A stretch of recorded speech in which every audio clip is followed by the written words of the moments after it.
Welcome to the Learning Pines YouTube. We hope this video helps. In this video, I will explain how to disconnect a Dodge Dart battery.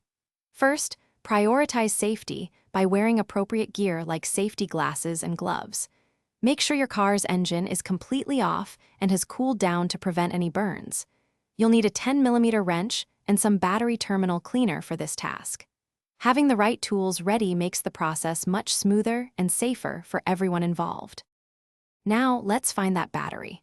Unlike many cars, the Dodge Dart battery is uniquely located in the front passenger side wheel well.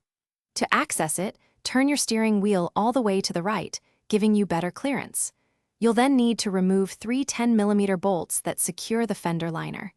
Gently pull back the liner to reveal the battery, which is tucked away behind it. With the battery exposed, it's time to disconnect. Remember, safety first. Always disconnect the negative terminal before the positive. Use your 10mm wrench to loosen the nut on the negative battery cable, then carefully remove the cable. Once the negative is free, proceed to loosen and remove the positive cable. This order prevents accidental short circuits and ensures a safe disconnection process.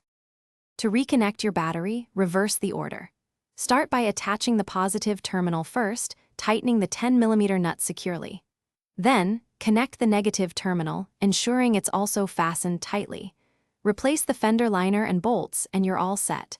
Before you go, if your car could use a refresh, check the description for a link to some great car air fresheners and other deals. Thanks for watching. Thanks for watching. Consider subscribing if we helped you.